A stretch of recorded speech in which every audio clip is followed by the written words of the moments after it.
नमस्ते जोहार। इस वक्त की बड़ी update, latest update, big update देने जा रहा हूं दोस्तों। आशा करते हैं कि आप लोग अच्छे होंगे। बैंक लोन से संबंधित बड़ी अपडेट देने जा रहा हूं। अगर आप बैंक में लोन लेना चाहते हैं, चाहे कोई भी बैंक से आप लोन लेना चाहते हैं, एसबीआई से, पंजाब नेशनल बैंक से या आईसीआई बैंक से, तो आपको आसानी से लोन मिल जाएगी। चाहे आप होम लोन लें, गाड़ी लोन लें, पर्सनल लोन लें, बिजनेस लोन लें, तो इन सभी लोन आपको यहाँ पे मिलने वाला है 2025 में। लेकिन उसके लिए जो है 10 नए नियम जो है यहाँ पे लागू किए गए हैं, यानी नियम में जो है बदलाव किया गया है। तो चलिए समझते हैं किस प्रकार से जो है यहाँ पे नियम लागू किए गए हैं बैंक लोन से संबंधित। उससे पहले चैनल पर अगर फर्स्ट टाइम जुड़े हैं दोस्तों, तो चैनल को ज़रूर सब्सक्राइब कर लीजिएगा, ताकि इसी तरह अपडेटेड वीडियोस का नोटिफिकेशन आप तक मिलती रहे। देखिए, 1 जनवरी 2025 से होम लोन, गाड़ी लोन, पर्सनल लोन और अन्य सभी बैंक लोन पर लागू होंगे 10 नियम। अब ये 10 नियम क्या क्या है?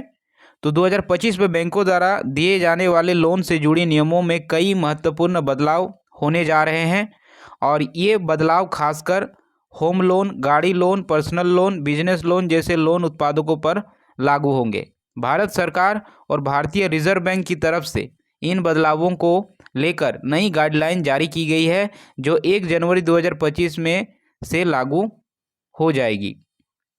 अब इसमें से पहली जो है नियम जो आपको यहाँ पे देखने को मिलेगी, वो है बैंक लोन की चुनौती से पहले मृत्यु होने पर बैंक का क्या होगा।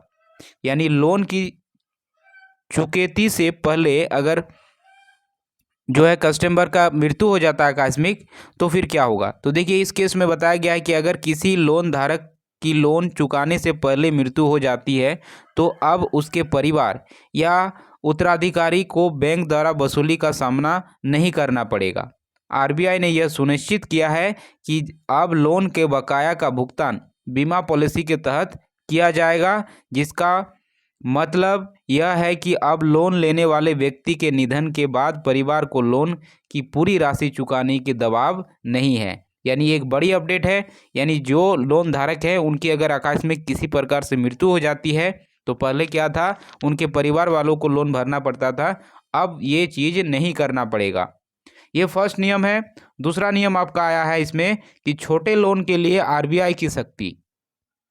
1 जनवरी 2025 से आरबीआई छोटे लोन पर भी अधिक सख्ती बरतेगा।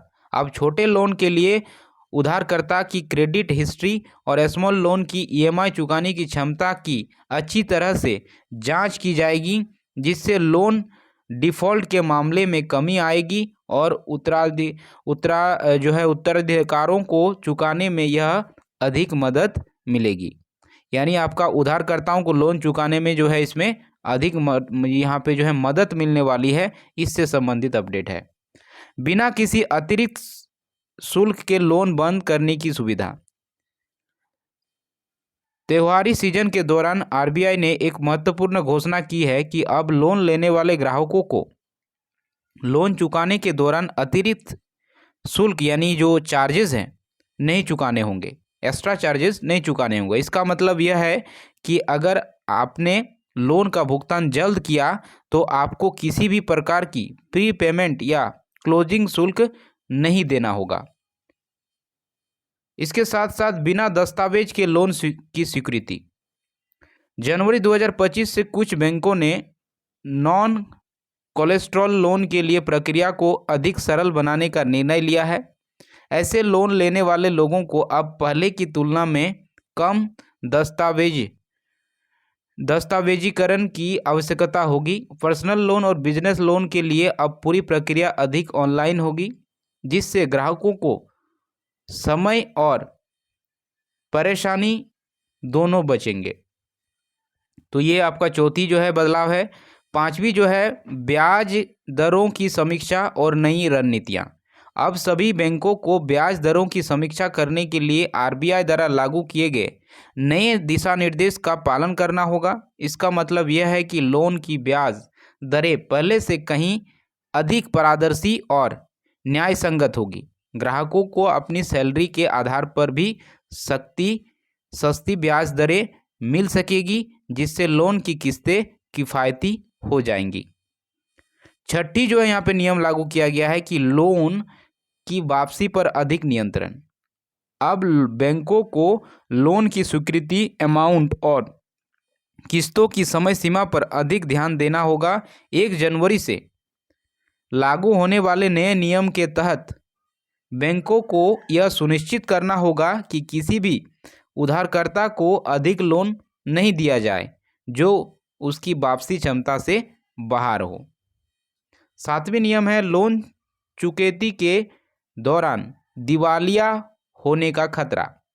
जनवरी 2025 से लागू होने वाले नियम के अनुसार यदि कोई व्यक्ति लोन चुकाते समय दिवालिया हो जाती है तो उसे एक नई दिवालिया प्रबंध प्रक्रिया का पालन करना होगा।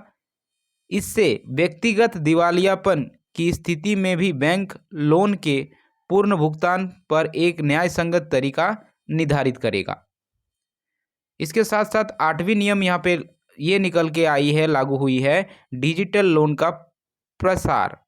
यहाँ पे डिजिटल लोन का जो है प्रचार होगा, जिसमें आरबीआई और बैंक अब डिजिटल लोन प्लेटफॉर्म को प्रोत्साहित करेंगे, जिससे लोग ऑनलाइन लोन आवेदन कर सकेंगे। इस प्रक्रिया को तेज़ और अधिक सरल बनाने के लिए फिनटेक कंपनियां सक्रिय रूप से काम कर रही है, जिससे ग्राहकों को घर बैठे लोन प्राप्त हो सकेंगे।